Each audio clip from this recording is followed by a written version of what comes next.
नमस्कार दोस्तों, all exam guide गुरु के यूट्यूब चैनल पर आपका स्वागत है। दोस्तों, इस वीडियो में मैं आपके लिए जीके के 1000 क्वेश्चन का पार्ट 6 लेकर आया हूं।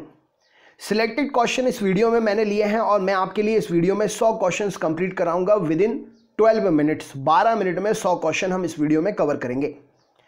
लेटेस्ट एग्जाम पैटर्न पर पूछे जाने वाले क्वेश्चंस को इस वीडियो में सिलेक्ट करके लिया गया है, तो ये 100 क्वेश्चंस आप याद कर लीजिए, नोट्स बना लीजिए, अपने ग्रुप में ज़रूर शेयर कर दीजिएगा। वीडियो को अंत तक देखिएगा। सारे क्वेश्चंस याद करने पर आपके एग्जाम में आप अच्छी स्कोरिंग कर सकते हैं, क्योंकि ये क्वेश्चन रिपीट पर एग्जाम में पूछे जाते हैं। तो चलिए दोस्तों, शुरू करते हैं वीडियो। सबसे पहला प्रश्न ये रहा स्क्रीन पर। राजा कृष्णदेवराय किस धर्म के अनुयायी थे? तो राजा कृष्णदेवराय वैष्णव धर्म के अनुयायी थे। सम्राट अकबर का पूरा नाम क्या था? तो जलालुद्दीन मोहम्मद अकबर सम्राट अकबर का पूरा नाम था। किस अभिलेख से चंद्रगुप्त मौर्य के सौराष्ट्र विजय की पुष्टि होती है? तो रुद्रदामन के जूनागढ़ अभिलेख से चंद्रगुप्त मौर्य के सौराष्ट्र विजय की पुष्टि होती है। ब्रिटिश ईस्ट इंडिया कंपनी ने अपना पहला कारखाना कहां स्थापित किया था? तो ब्रिटिश ईस्ट इंडिया कंपनी ने अपना पहला कारखाना सूरत में स्थापित किया था। किस एक्ट के अंतर्गत ईस्ट इंडिया कंपनी पर संसदीय नियंत्रण स्थापित हुआ? तो रेगुलेटिंग एक्ट 1773 ईस्वी के अंतर्गत ईस्ट इंडिया कंपनी पर संसदीय नियंत्रण स्थापित हुआ था। किस मुगल शासक ने इंग्लैंड को बंगाल, हैदराबाद और गुजरात के अपने क्षेत्र में कर मुक्त व्यापार की अनुमति दे दी थी? तो फर्रुखसियार नाम का मुगल शासक था जिसने इंग्लैंड को बंगाल, हैदराबाद और गुजरात के अपने क्षेत्र में कर मुक्त व्यापार की अनुमति दे दी थी। भारत में ब्रिटिश सत्ता का प्रारंभ बक्सर के युद्ध से होता है। ये वक्तव्य किसका है? तो रैमजे म्यूर ने यह बात कही थी कि भारत में ब्रिटिश सत्ता का प्रारंभ बक्सर के युद्ध से माना जाता है।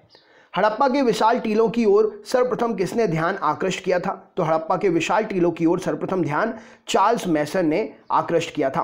किस संहिता को ब्रह्मदेव भी कहा गया है? तो ऋग्वेद को ब्रह्मदेव भी कहा गया है।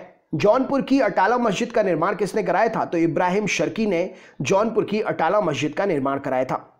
तुजुक ए बाबरी का फारसी में अनुवाद किसने किया था? तो अब्दुल रहीम खाने खाना ने तुजुक ए बाबरी का फारसी में अनुवाद किया था। अष्टदिग्गज किसकी राज्यसभा की शोभा बढ़ाते थे? तो अष्टदिग्गज कृष्णदेव राय की राज्यसभा की शोभा बढ़ाते थे। किसका कथन है एक देश के लिए स्वराज परम आवश्यक है और सुधार अथवा उत्तम राज्य इसके विकल्प नहीं हो सकते हैं?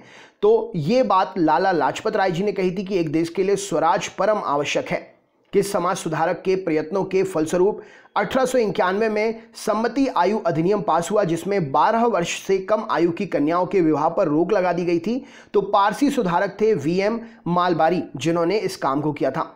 दक्षिण अफ्रीका से लौटने के पश्चात गांधी जी ने सर्वप्रथम सफल सत्याग्रह कहां पर किया था? तो दक्षिण अफ्रीका से लौटने के पश्चात गांधी जी ने सर्वप्रथम सफल सत्याग्रह चंपारण में किया था।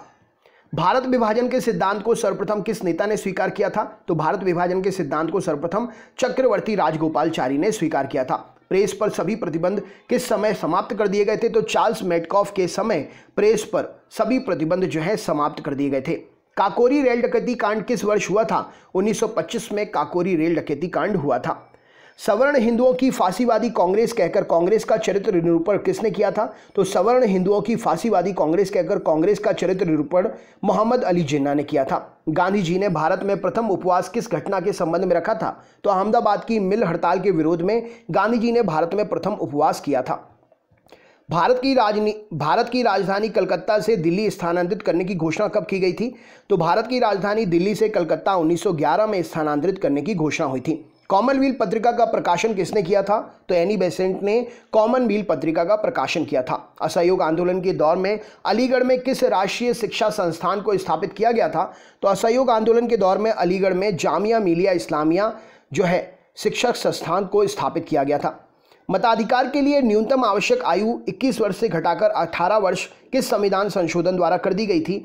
तो मताधिकार के लिए 18 वर्ष से जो है 21 वर्ष से घटाकर आयु 18 वर्ष जो है 61वें संशोधन के द्वारा कर दी गई थी। राष्ट्रपति पर महाभियोग का आरोप संसद के किस सदन के द्वारा लगाया जा सकता है? तो संसद के किसी भी सदन के द्वारा राष्ट्रपति पर महाभियोग का आरोप लगाया जा सकता है। संविधान सभा का अस्थायी अध्यक्ष किसे नियुक्त किया गया था? तो डॉक्टर सच्चिदानंद सिन्हा जी को संविधान का अस्थायी अध्यक्ष नियुक्त किया गया था। कैबिनेट मिशन के 3 सदस्य कौन थे? तो पैथिक लॉरेंस, स्टेफोर्ड क्रिप्स, एवी अलेक्जेंडर कैबिनेट मिशन के 3 सदस्य थे। संविधान का रक्षक किसे बनाया गया? तो उच्चतम न्यायालय को संविधान का रक्षक बनाया गया। संविधान में संशोधन की प्रक्रिया का उल्लेख किस अनुच्छेद में किया गया है? तो संविधान में संशोधन की प्रक्रिया का उल्लेख अनुच्छेद 368 में किया गया है। अनुच्छेद 3 के अंतर्गत संसद को किसका अधिकार प्राप्त है? तो अनुच्छेद 3 के अंतर्गत नए राज्यों के निर्माण, वर्तमान राज्यों के क्षेत्र सीमाओं में और नामों में परिवर्तन करने का अधिकार संसद को प्राप्त है। उच्च न्यायालय के क्षेत्राधिकार में संकुचन या विस्तार करने का अधिकार किसे है? तो उच्च न्यायालय के क्षेत्र को बढ़ाना या घटाना ये संसद के पास में अधिकार है। केंद्र सूची, राज्य सूची, संवर्ती सूची का विवरण संविधान में कहां पर किया गया है? तो केंद्र सूची, राज्य सूची और संवर्ती सूची का विवरण संविधान में 7वीं अनुसूची में किया गया है। राज्य सरकार को कानूनी मामलों में सलाह देने के लिए कौन अधिकृत करता है? तो राज्य सरकार को कानूनी मामलों में सलाह देने के लिए महाधिवक्ता जो है नियुक्त होता है। भारत के आधार पर सर्वप्रथम, भाषा के आधार पर सर्वप्रथम किस राज्य का गठन हुआ था? तो भाषा के आधार पर सर्वप्रथम आंध्र प्रदेश का गठन हुआ था। किस सूची के विषय केंद्र और राज्य दोनों के ही क्षेत्राधिकार में आते हैं? तो संवर्ती सूची जो है केंद्र और राज्य दोनों के ही क्षेत्राधिकार में आते हैं। नागरिकता के संबंध में संविधान के किस भाग में उल्लेख किया गया है? तो नागरिकता के संबंध में उल्लेख भाग 2 में मिलता है। भारतीय स्वतंत्रता अधिनियम 1947 कहाँ की संसद में पारित किया गया था? तो ब्रिटिश संसद में भारतीय स्वतंत्रता अधिनियम 1947 जो है पारित हुआ था। भारत की संप्रभुता किस में निवास करती है? तो भारत की संप्रभुता भारत की जनता में निवास करती है। संविधान के मूल प्रारूप में राज्यों के 4 प्रवर्ग थे। ये प्रवर्ग कब समाप्त किए गए? तो संविधान के मूल प्रारूप में राज्यों के 4 प्रवर्ग थे और ये प्रवर्ग 1956 में समाप्त कर दिए गए। भारतीय संविधान की प्रस्तावना में समाजवादी धर्मनिरपेक्ष शब्द कब जोड़े गए?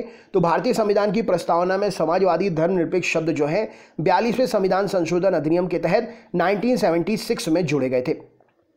गवर्नर जनरल भारत में किसका प्रतिनिधित्व करता था? तो गवर्नर जनरल भारत में ब्रिटिश सम्राट का प्रतिनिधित्व करता था। केंद्र सरकार किस प्रकार की आपातकालीन व्यवस्था को जम्मू कश्मीर में लागू नहीं कर सकती है? तो ये पहले था जब तक 370 था, अनुच्छेद 360 के तहत घोषित वित्तीय आपात व्यवस्था को, लेकिन अब जो है ये अलग हो गया है।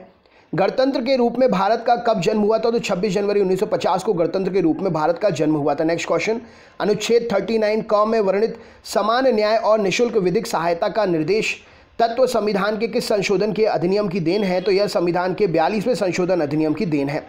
संपत्ति के अधिकार को मूल अधिकार वाले भाग से निकालकर किसमें स्थान दिया गया है? तो संपत्ति के अधिकार को मूल अधिकार से निकालकर अनुच्छेद 300 क में स्थान दिया गया है। संविधान सभा की पहली बैठक किस तिथि को हुई थी? तो 9 दिसंबर 1946 को संविधान सभा की पहली बैठक हुई थी।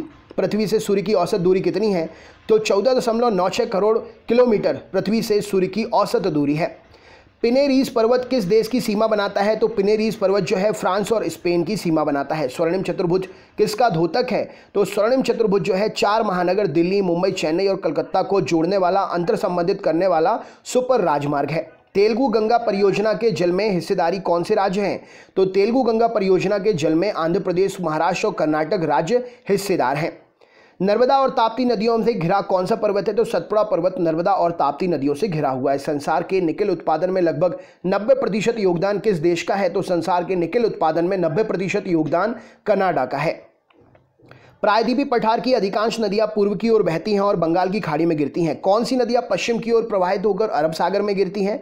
तो प्रायद्वीपीय पठार की अधिकांश नदियां पूर्व की ओर बहती हुई बंगाल की खाड़ी में गिरती है, परंतु नर्मदा और ताप्ती जो है अरब सागर में पश्चिम की ओर बहते हुए गिरती हैं। कुओं द्वारा सिंचाई का सर्वाधिक अनुपात क्रमशः राजस्थान, गुजरात और उत्तर प्रदेश में।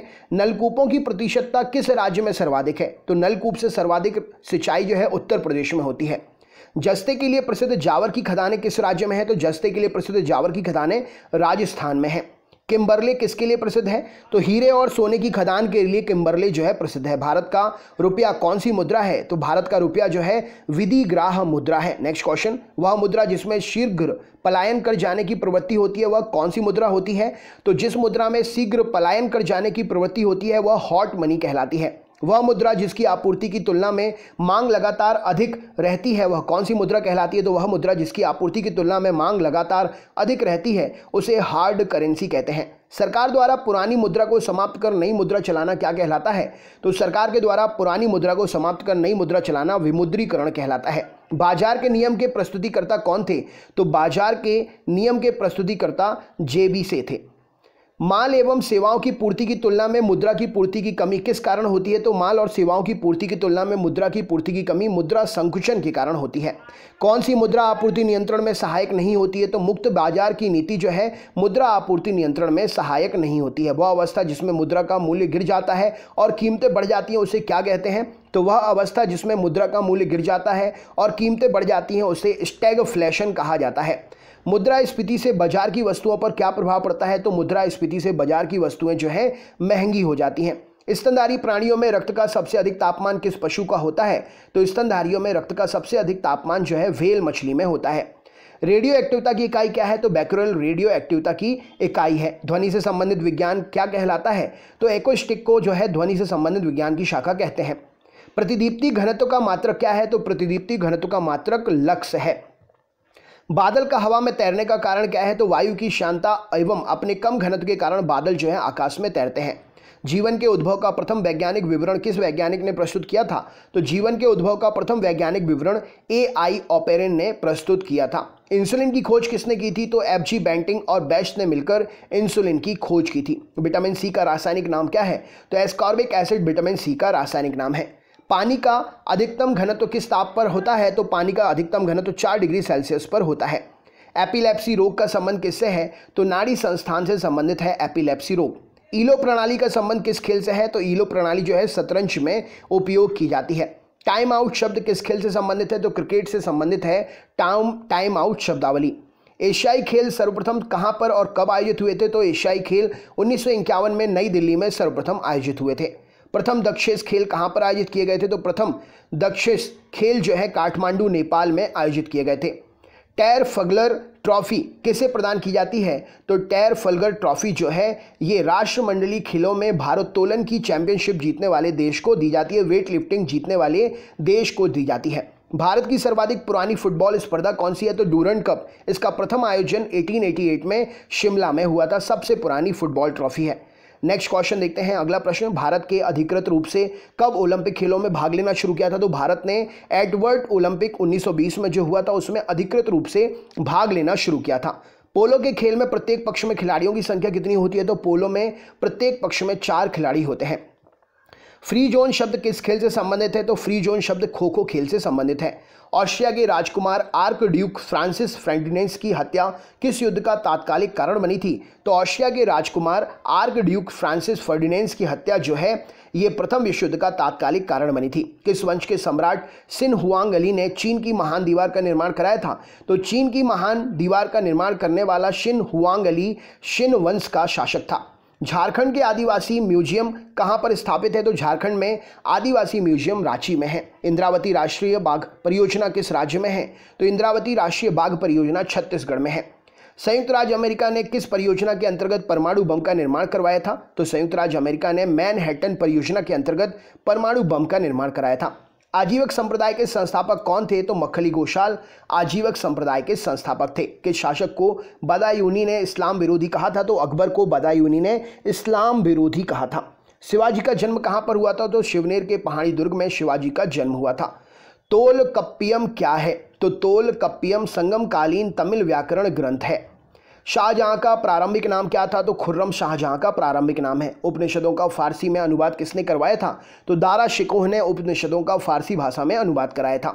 बंकिम चंद्र चटर्जी के किस उपन्यास में संथाल विद्रोह का वर्णन मिलता है? तो बंकिम चंद्र चटर्जी के आनंद मठ में संथाल विद्रोह का वर्णन मिलता है। कौन सा विदेशी यात्री दिल्ली का काजी बना था? तो इब्न बतूता दिल्ली का काजी बना था। भारत में प्रौढ़ शिक्षा यानी कि बुजुर्गों के लिए बड़ी उम्र वालों के लिए शिक्षा कार्यक्रम कब आरंभ हुआ था? तो 1978 में भारत में प्रौढ़ शिक्षा कार्यक्रम आरंभ हुआ था।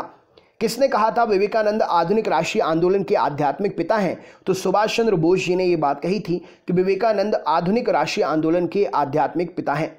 अकबर के नवरत्नों में से एक अबुल फजल का जन्म कहां पर हुआ था? इसका आंसर आप मुझे कमेंट बॉक्स में शेयर करिए। इसका आंसर मैं आपको नेक्स्ट वीडियो में स्टार्टिंग में बताऊंगा। चैनल पर अगर आप नए हैं तो चैनल सब्सक्राइब कर लीजिए, बेल आइकन ऑन कर लीजिए और ऑल वाला नोटिफिकेशन ऑन कर लीजिएगा, जिससे आपको हमारे वीडियोस की नोटिफिकेशन टाइम टू टाइम मिलती रहे। वीडियो को अपने ग्रुप में अपने दोस्तों के साथ जरूर शेयर करिएगा, लाइक करिएगा और कमेंट करके इसका आंसर जरूर बताइएगा। तो चलिए दोस्तों, मिलते हैं नेक्स्ट वीडियो में। तब तक के लिए बहुत बहुत धन्यवाद। आपका दिन शुभ हो।